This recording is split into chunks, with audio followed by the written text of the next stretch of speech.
तस्वीरें बेच दी और वो तस्वीरें बेचते बेचते कोई दिल्ली की कोई मुस्लिम महिला थी किशनगढ़ पहुंचकर और वो किशनगढ़ के महल में रहती थी। वहाँ चारुमती को तस्वीरें दिखाती, उसके पास कोई मुगल राजाओं की तस्वीरें थी तो चारुमती को तस्वीरें दिखाती, ये देखो बाबर की तस्वीर, चारुमती बाबर की तस्वीर को फेंक दिया। फिर उसने अकबर की तस्वीर दिखाई, ये देखो शहनशाह अकबर की तस्वीर, चारुमती ने उसको भी लास्ट में उसने औरंगजेब की तस्वीर दिखाई, ये देखो शहनशाह आलमगीर जो अभी दिल्ली के शहनशाह के बादशाह है उनकी तस्वीर। चारुमती को गुस्सा आ गया कि तुम मुगलों की तस्वीरें क्यों निकाली है? मैं परम वैष्णव धर्मावलंबी और कहते हैं कि चारुमती औरंगजेब की तस्वीर को फेंक करके उसको अपने पैरों तले ढोल देती है, हाई हील्स के पैरों तले ढोल देती।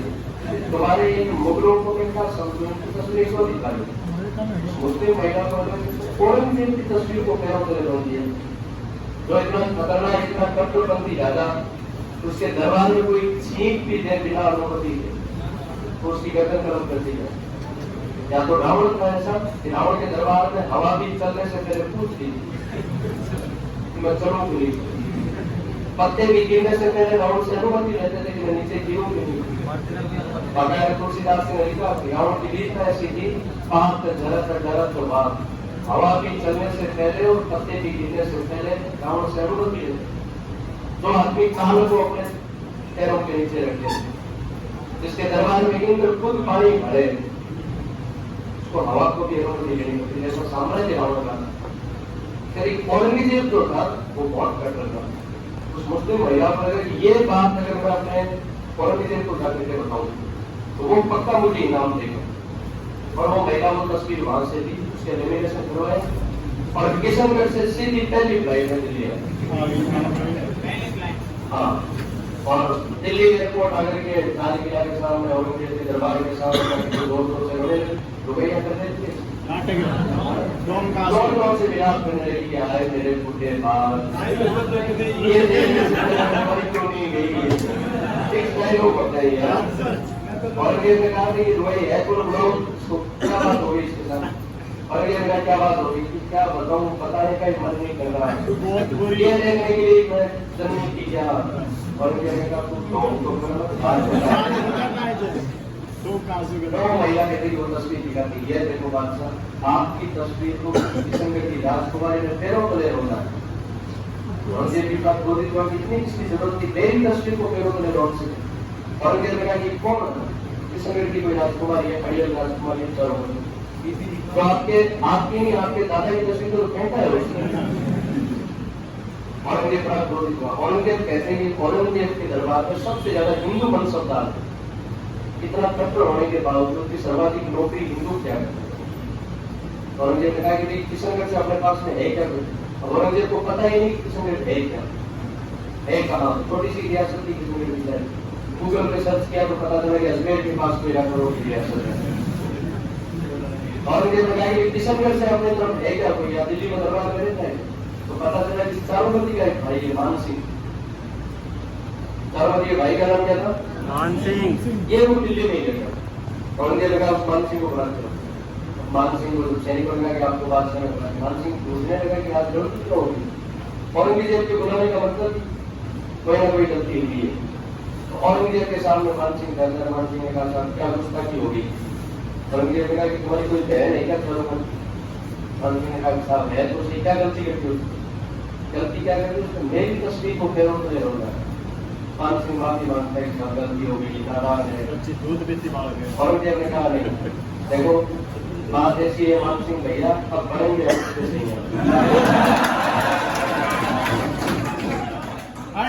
तो जहाँ किशनगढ़ और शादी की तैयारियां। मान सिंह को बड़ा अच्छा लगा कि अपनी बहन शादी करेगा, भारत का राजा शादी करेगा। मान सिंह ने कहा कि साहब भैया बारात लेके पूरी व्यवस्था करेंगे।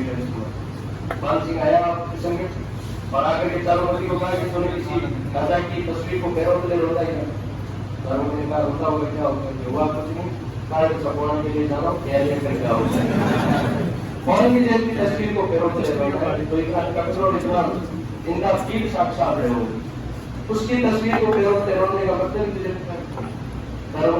विधर्मी से कैसे शादी कर सकते हो, वो भी औरंगजेब जैसे दुष्ट से चारुमती रोने लग जाती है। चारोवती की सहेली वहीं पे बैठी रहती है। चारोवती उस सहेली को कहती मैं रो रो के मर जाऊँ। सहेली ने कहा कि रोने से अगर ये शादी करे ना तो मैं पूरे किस्म के तलाक को भर दूँ। रोने से तो शादी करेगी। चारोवती ने कहा कि कोई तो तरीका होगा। तो सहेली ने कहा कि एक ही तरीका। मेवाड़ का एक महाराणा है राज सिंह। मेवाड़ के महाराणा का नाम क्या है? राज सिंह। ये एकमात्र ऐसा राजा है जो औरंगजेब को रोक सके, जो आपकी शादी को रुकवा सके। चारोवती कहते राज सिंह के बारे में सुन चुकी थी मेरी। चारोवती ने कहा कि हाँ नाम तो मैंने भी सुना है, फॉलो कर फॉलो बैक किया नहीं है। हाँ फॉलो करेगा उसको। चारोवती मन ही मन राज सिंह से प्रेम मोड़ करती थी, क्योंकि राज सिंह पूरा एक औरंगजेब का कट्टर विरोधी, उनका रक्षक राजा और मेवाड़ वाले वैसे मुगलों के खास विरोधी थे। तो चारोवती ने राज सिंह को खत लिखा। वो खत मेरे पास पड़ा है। राज सिंह को खत लिखा कि अब मेवाड़ के राजाओं में इतनी भी ताकत नहीं बची कि दिल्ली का कोई मुगल आएगा यहाँ की राजकुमारी को उठा के ले जाएगा और उससे शादी कर लेगा। राज सिंह ने कहा तो टेंशन मत ले,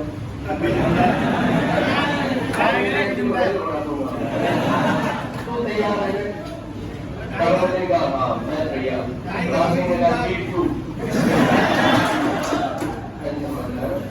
मैं भी तैयार हूँ। औरंगजेब शादी करेगा ना तो उससे पहले सोचेगा यहाँ आएगा भी तो उसका इलाज करूंगा। अब राज सिंह जी ने चारोवती को आश्वासन दे दी और औरंगजेब को चैलेंज कर औरंगजेब को पत्र लिखा के भिजवा दिया कि देखो औरंगजेब किशनगढ़ वाले चारोवती काफी साहस है। औरंगजेब ने कहा ये कौन सा तरीका हो, तुम पहले मेरे विरोधी हो और मैंने पहले इंतजाम करने की बात की। राज सिंह ने कहा पहले मेरे आज से भाभी तक गलत छोड़ना ही नहीं। राज सिंह ने कहा देख ये तो कोई तरीका नहीं हो। राज सिंह ने कहा एक काम करने के लिए हो चुका है, खबर में से जो जीतेगा वो देख लेगा। यदि औरंगजेब की ड्यूटी के प्रस्ताव को स्वीकार करना है और औरंगजेब को मारना है चैलेंज किया। औरंगजेब को चैलेंज करना कोई छोटी बात नहीं। मेवाड़ की छोटी सी रियासत और औरंगजेब पूरे भारत का राजा, सारे राजा उसके अधीन, जयपुर वाले मारवाड़ वाले सारे अधीन, मेवाड़ वालों को छोड़ गए। अब कहते हैं कि महाराणा दास सिंह के एक सेनापति थे, उसने मदन सिंह चूड़ावत सलूम्बर के राजा थे। मेवाड़ में 16 ठिकाने थे और इन 16 ठिकानों में एक ठिकाना है सलूम्बर, जो चूड़ावतों के पास में रहता था। चूड़ावती ही हमेशा मेवाड़ के मुख्य सेनापति थे। मेवाड़ की सेना के 2 भाग होते थे, एक हरावल एक गंगावत। आगे वाली जो पंक्ति होती थी उसको हरावल कहते थे और हरावल का नेतृत्व हमेशा कौन करते थे? चूड़ावत। मेवाड़ की रक्षा हमेशा चूड़ावतों ने, और मेवाड़ की अंतिम कमेटी होती थी सेना की, उसका नेतृत्व हमेशा सत्तावत करते थे। महाराणा प्रताप के भाई थे शक्ति सिंह, उसके वंश। तो महाराणा ने तुरंत रतन सिंह जी को बुलाया और रतन सिंह जी को कहा कि देखो रतन सिंह जी बहुत बड़ा संकट का समय है, औरंगजेब को चैलेंज कर दिया, इसलिए आपको औरंगजेब से डरने के लिए 2 सेना बढ़ाएंगे। एक सेना औरंगजेब को रोकने का काम करेगी, एक सेना मेरे साथ रहेगी, मैं शादी करने के लिए जा रहा हूँ। भाई साहब चारोवती का भाई गड़बड़ करते तो उसको भी तो सबक सिखाना मुझे, इसलिए सेना चाहिए मुझे। अब संयोग से रतन सिंह चूड़ावत की शादी हुई 2-3 दिन पहले हुई थी। बूंदी की कोई राजकुमारी थी सहल कंवर। राजकुमारी का नाम क्या था? सहल कंवर। इतिहास में यह हाड़ा रानी कहलाती है, हाड़ी रानी कहलाती है। राजपूतों में महिलाओं में सरनेम चेंज नहीं होता, सरनेम पिता का नाम ही होता। जैसे बूंदी की कोई राजकुमारी उसकी शादी से मेवाड़ करवाती, सिसोदिया रानी नहीं, वो हाड़ी रानी। जैसलमेर की कोई राजकुमारी उसकी शादी मारवाड़ करवाती, राठौड़ रानी नहीं कहलाती, भटियानी रानी कहलाती। मेवाड़ की कोई रानी है राजकुमारी जयपुर शादी करवाती तो उसका सोने की रानी नहीं, सिसोदिया रानी कहलाती। तो आपने सिसोदिया रानी का तो राजपूत महिलाओं में सरनेम पिता का नाम, पति का नाम नहीं है, ऐसी परंपरा है। पहले तो हमें सब नहीं ऐसा होता था, आज के लोग ने ये सरनेम पति के नाम से रखना शुरू किया। सरनेम हमेशा पिता का ही होता था, लड़कियों से लड़कियां। तो कहते रतन सिंह की नई शादी हुई, रतन सिंह जी 2-3 दिन पहले शादी हुई थी शायद गाँव से। रतन सिंह जी का मन पत्नी के मोह में था।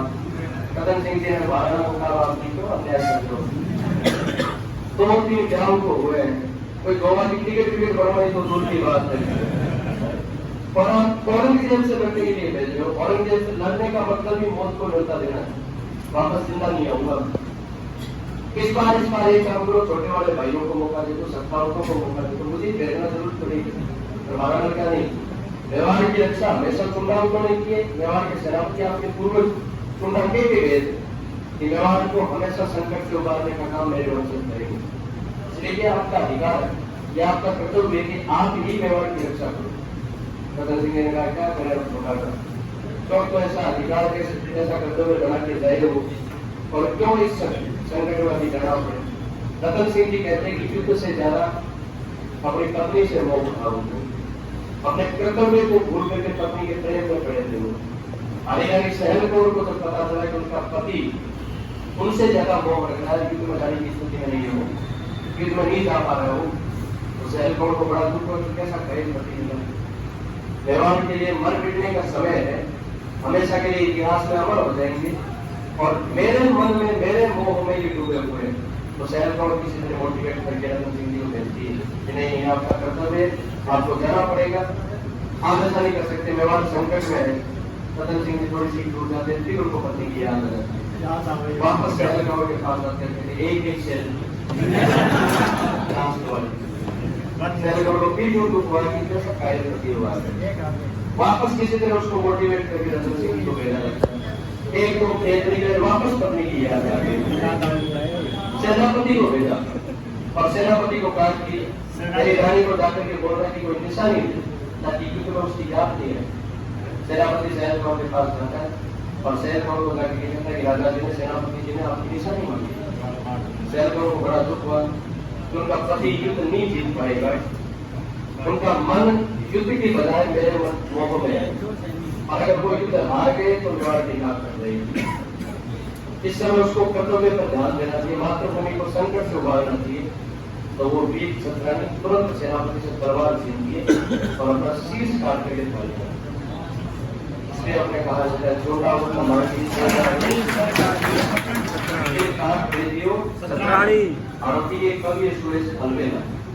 उस सुरेश अलवेला ने लिखा कि वास्तव में प्रेम क्या होता है, प्रेम सहल कौन सी कोई चीज। उस दृश्य पर सुरेश अलवेला की 2-3 लाइनें, जब हाड़ी रानी शीश काट करके थाली में रखती तब क्या दृश्य होता है।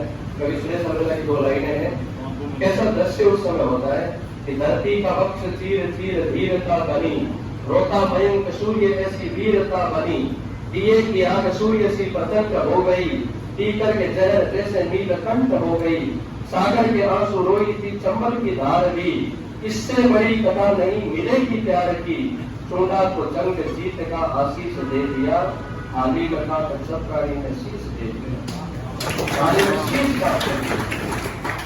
ऐसी वीरांगना हुई तो क्या कहें, महिलाओं को कायर पति कभी बर्दाश्त नहीं, पति गरीब मंजूर है, पति कायर हो कि कभी किसी महिला को मंजूर नहीं। तो सहल कौर ने निशानी के तौर पर अपना शीश काट कर दिया। ऐसी वीरांगना कैसे हुई, आज वाले नाखून ही नहीं काटते, पति कहते हैं कि नाखून काटना, नाखून नहीं काटते,